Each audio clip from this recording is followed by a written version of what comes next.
نحمده ونصلي على رسوله الكريم اما بعد فاعوذ باللہ من الشیطان الرجیم بسم اللہ الرحمن الرحیم کل نفس ذائقۃ الموت صدق اللہ العظیم۔ حضرات گرامی، آئیے ایک بار بارگاہ رسالت مآب صلی اللہ تعالیٰ علیہ وسلم میں درود پاک کا نذرانہ پیش کر لیا جائے۔ پڑھیے اللہم صلی علی سیدنا و مولانا محمد الجود والکرم وآلہ وبارک وسلم۔ صلاۃ والسلام علیک یا رسول اللہ۔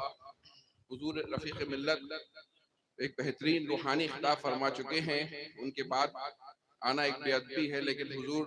مخدوم ملت کا حکم ہوا تو میں چند منٹوں کے لیے حاضر ہوا ہوں۔ حضرات گرامی، میں نے جس آیت کریمہ کی تلاوت کا شرف حاصل کیا ہے اس میں اس کا معنی ہے کہ ہر نفس کو موت کا مزہ چکھنا۔ حضرات گرامی، عقل مند انسان وہی ہوا کرتا ہے جو اپنے امتحان کی تیاری کیا کرتا ہے۔ اعلیٰ حضرت فرماتے ہیں کہ ہائے غافل، وہ کیا جگہ ہے جہاں 5 جاتے ہیں 4 پھرتے ہیں۔ تو زندگی میں ہمارے بزرگ دعا کیا کرتے تھے، یا اللہ ایمان کے ساتھ خاتمہ فرمانا۔ اب سمجھ میں آتا ہے کتنی اہمیت ہے، ایمان ہماری سب سے بڑی دولت ہے۔ تو عقل مند انسان وہ ہوا کرتا ہے، بندہ سب کی آنکھوں کے سامنے روز لوگ چلتے چلے جا رہے ہیں، ہم سے جدا ہوتے جا رہے ہیں۔ بندہ چاہے مسلمان ہو یا ہندو ہو یا کرسچن ہو یا سکھ ہو، سب کا موت پہ یقین ہے، کیونکہ اپنی آنکھوں سے دیکھ رہے ہیں۔ تو عقل مند انسان وہ ہے جو اپنی موت کی تیاری کیا کرتا ہے، اور خانقاہوں سے صوفیاء اکرام سے جڑنے کا مقصد ہوا کرتا ہے، اولیاء اعظام سے جڑنے کا مقصد ہوا کرتا ہے کہ انسان اپنے آخرت کی تیاری کرے، اپنے رب سے اپنے رشتے کو سنوارے، رسول پاک صلی اللہ تعالیٰ علیہ وسلم سے اپنے غلامی کے رشتے کو سنوارے۔ تو عقل مند انسان وہ ہوا کرتا ہے کہ اس کو جو ہے اس کے سامنے آنے والا جو موقع ہے اس کی تیاری کیا کرے۔ تو حضرات گرامی، میری یہ گزارش ہے کہ ہم سب کو روز اپنا محاسبہ کرنا چاہیے کہ ہم جس موت کی طرف بڑھ رہے ہیں، جس طریقے سے برف پگھلتی جاتی ہے، وقت ایک ایک دن کم ہوتا چلا جا رہا ہے، اور ہم اس منزل سے قریب ہوتے چلے جا رہے ہیں کہ جہاں پر ہمارے رشتہ دار، ہمارے گھر والے ہمیں قبر کے حوالے کرائیں گے، اور وہاں پر ہمارے اعمال کام آئیں گے، ہمارا عقیدہ کام آئے گا۔ حضرات گرامی، عقل مند انسان وہی ہوتا ہے جو مستقل اپنی موت کی تیاری کیا کرتا ہے۔ جس انسان کے پاس اپنی زندگی کا مشن ہوتا ہے، سامنے ویژن ہوتا ہے، اسی طریقے سے وہ کام کیا کرتا ہے۔ ایک بچہ جو ہے وہ IAS کی تیاری کرتا ہے تو سامنے لکھ لیتا ہے سول سروسز کی تیاری کرنی ہے۔ ایک بچہ نیٹ کے پیپر کی تیاری کرتا ہے تو وہ لکھ لیا کرتا ہے نیٹ کے پیپر کی تیاری کرنی ہے، اور اس کے لیے پلاننگ بنایا کرتا ہے، ایکسٹرا تعلقات نہیں بناتا ہے، بلکہ اپنا وقت اپنے مقصد کے لیے لگاتا ہے۔ تو ایک مسلمان کو اپنی زندگی میں ہر پل اس بات کا احساس ہونا چاہیے کہ ہمیں اس دنیا سے جانا ہے، کہ وہ اس مشن کو، اس ویژن کو اپنے سامنے رکھے گا تو اس کی زندگی کے جو فیصلے ہوں گے وہ اسی طریقے سے ہوں گے۔ پھر انسان نہ تو اپنی پاور کے جوش میں کسی پہ ظلم کرے گا، نہ اپنے پیسے کے جوش میں کسی پہ ظلم کرے گا، نہ اپنے برادری کے جوش میں کسی پہ ظلم کرے گا، نہ کسی بزنس پارٹنر کو دھوکہ دے گا، نہ کسی کی بیٹی کو ستائے گا، نہ ماں باپ کی بے عزتی کرے گا، نہ کسی پہ ظلم کرے گا، کیونکہ اسے معلوم ہے کہ ہو سکتا ہے دنیا میں ابھی چند دنوں کے لیے تو میں کامیاب ہو جاؤں، لیکن بالآخر مجھے اس دنیا سے جانا ہے اور اپنے رب تعالیٰ کی بارگاہ میں جواب دینا ہے۔ تو انسان اگر یہ نسخہ کیمیا ہے، اسلام کی بہت اہم فکر جو ہے وہ فکر آخرت ہے۔ بزرگان دین نے، صحابہ اکرام نے، اولیاء اعظام نے، اہل بیت نے ہر وقت ہمیں فکر آخرت کا درس دیا ہے، اپنی آخرت کی تیاری کرنے کا درس دیا ہے۔ یہی صوفیاء کے اہم تعلیمات میں شامل ہے۔ حضرات گرامی، ہمیشہ یہ یاد رکھنا چاہیے کہ اس دنیا سے ہمیں جانا ہے۔ ہماری آنکھوں کے سامنے لوگ چلے جاتے ہیں، جوان اس دنیا سے چلے جاتے ہیں، بچے اس دنیا سے چلے جاتے ہیں۔ تو جب اپنی زندگی کا روز ہمیں یاد رہے گا کہ بالآخر اس دنیا سے جانا ہے، اور اس دنیا میں ایک مسافر کی طرح بھیجے گئے ہیں، چند سالوں کے لیے بھیجے گئے ہیں، اور ایک جو مسافر ہوا کرتا ہے اگر وہ کہیں پر جاتا ہے تو بہت زیادہ ساز و سامان لے کر نہیں جاتا ہے، بہت زیادہ تعلقات نہیں بناتا ہے، بلکہ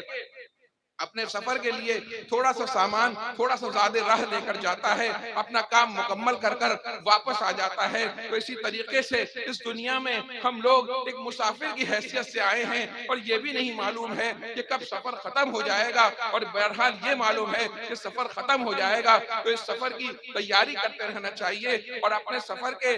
جب اپنے سامنے اپنے سفر کو رکھیں گے تو حضرات گرامی جب موت یاد رہے گی تو انسان جو ہے ظلم کرنے سے بچے گا۔ تو ہمیں اپنی زندگی سے ظلم کو نکال دینا چاہیے۔ آج دنیا میں مختلف جگہوں پہ ہم پہ مظالم ہو رہے ہیں، لیکن ہم یہ سوچیں کہ ہم نے آپس میں ایک دوسرے پہ کتنے ظلم کے پہاڑ ڈھا رکھے ہیں، ہمیں اپنے اندر سے چینج لانا پڑے گا۔ حضور رفیق ملت فرما رہے تھے کہ مخدوم ملت لوگوں کے دل کی دنیا بدل دیا کرتے ہیں، تو ان بارگاہوں میں آؤ تو اپنے دلوں کو بدل لو۔ اگر کسی پر ظلم کیا ہے تو اس پہ ظلم سے توبہ کر لو، اگر کسی کا حق مارا ہے تو اس کا حق واپس کر دو، کسی کی زمین پہ قبضہ کیا ہے تو اس کی زمین واپس کر دو، اگر بزنس پارٹنر کے ساتھ دھوکہ کیا ہے تو اس کے جو ہے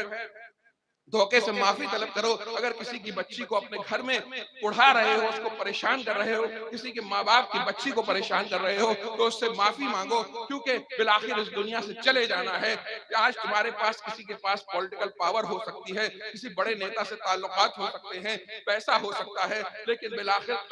قبر میں یہ ساری چیزیں ختم ہو جائیں گی، اور ساتھی جو ہیں قبر میں ہمیں چھوڑ کے آ جائیں گے۔ تو ہمیں اپنی آخرت کی تیاری کرتے رہنا چاہیے۔ ایک پیغام میں یہ دینا چاہتا ہوں، دوسرا پیغام یہ دے رہا ہوں کہ حضرات گرامی ہمیں اپنے اندر آپس میں اپنا ماحول اچھا کرنا ہے، ایک دوسرے کے ساتھ اچھا سلوک کرنا ہے۔ جو ہمارے معاشرے میں ہم نے ایک دوسرے پہ ظلم ڈھا رکھے ہیں اس کو ختم کرنا ہے۔ ہم دوسروں پہ ظلم کرنا ختم کریں گے، اللہ ہمارے اوپر رحم فرمائے گا، اور جو ہم پہ ظلم ہوتے ہیں اللہ ان سے ہمیں ہماری حفاظت فرمائے گا۔ حضرات گرامی ایک نئی چیز چلائی جا رہی ہے جو مسلمانوں میں نہیں ہونی چاہیے، کہ ہم میں ذات پات کے نام پہ بانٹا جا رہا ہے۔ باقاعدہ اس کے لیے بڑے بڑے پروفیسران کو اس میں لگایا گیا ہے، مسلمانوں میں سے لے کر، اور ہمیں اونچی ذات اور نیچی ذات میں بانٹا جا رہا ہے، جبکہ ہمارے یہاں اسلام میں کوئی ذات کا اس طریقے سے تصور نہیں ہے۔ ہمارے یہاں جو ہے معیار جو ہے اللہ سے قربت کا معیار جو ہے تقویٰ ہے، انسان کے بڑے ہونے کا معیار تقویٰ ہے۔ ہم کچھ بھی ہو سکتے ہیں، ہم شیخ بھی ہو سکتے ہیں، ہم خان صاحب بھی ہو سکتے ہیں، ہم انصاری بھی ہو سکتے ہیں، ہم منصوری بھی ہو سکتے ہیں، ہم قریشی بھی ہو سکتے ہیں، لیکن جب اس بارگاہ میں آتے ہیں، رسول پاک کی غلامی میں آتے ہیں، ایک ہی صف میں کھڑے ہو گئے محمود و ایاز،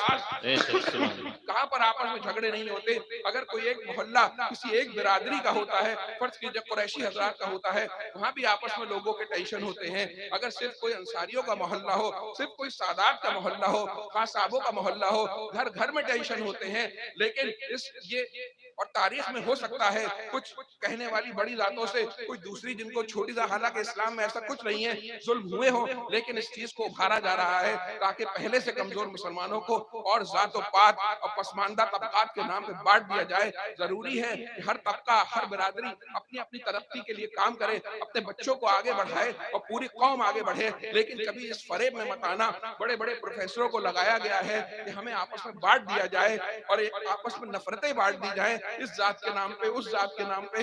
یاد رکھنا، یہاں کا ایک پیغام یہ بھی لے کے جانا کہ ہم رسول پاک صلی اللہ تعالیٰ علیہ وسلم کے امتی ہیں، ہمارے یہاں جو ہے عظمت کا معیار تقویٰ ہے، ہمیں ذات پاک کے نام پہ نہیں بٹنا ہے۔ اس امت مسلمہ کو جو پہلے ہی سے بہت پریشان ہے، مزید پریشان نہیں ہونے دینا ہے، اس میں آپس میں گھر نہیں بٹنے دینے ہیں، بلکہ اپنے اندر کے ماحول کو اچھا کرنا ہے، لوگوں میں صلح کرانی ہے، ظلم کو ختم کرنا ہے، آپس میں پیار و محبت بانٹنا ہے، اپنے ملک کی ترقی کے لیے کام کرنا ہے، اپنے قوم کی ترقی کے لیے کام کرنا ہے، اپنے بچوں کو تعلیم کے زیور سے آراستہ کرانا ہے۔ ایک ایک بچہ ہمارا، ایک ایک بچہ بہت اہمیت کا حامل ہے، اللہ تعالیٰ کی دی ہوئی عظیم نعمت ہے، ہمیں اس بچے کی تربیت کرنی ہے، ضروری علم دین بھی دینا ہے، اس کے بعد ضروری علم دنیا بھی دینا ہے، ہمیں اپنے بچوں کو اچھا وکیل بھی بنانا ہے، اچھا جج بھی بنانا ہے، سائنٹسٹ بھی بنانا ہے، میڈیا پرسن بھی بنانا ہے، بزنس مین بھی بنانا ہے، پروفیسر بھی بنانا ہے، اور سب سے پہلے ضروری علم دین ہر بچے کو دینا ہے تاکہ ایک مضبوط قوم کھڑی ہو سکے اور واپس جو ہے ترقیوں کے راہ پہ گامزن ہو سکے۔ یہی چند باتیں میں عرض کرنا چاہتا تھا، حضرت کا حکم تھا تو میں آیا، ورنہ زیارت یہاں پہ علماء کی اور خصوصاً مخدوم اپنے مخدوموں کی زیارت کرنا وہی میرے لیے باعث شرف ہے اور آپ کے لیے بھی باعث شرف ہے. کہنے میں کوئی غلطی ہوئی ہو اللہ معاف فرمائے. استغفر اللہ ربی من کل ذنب واتوب الیہ. السلام علیکم ورحمۃ اللہ وبرکاتہ. سبحان اللہ.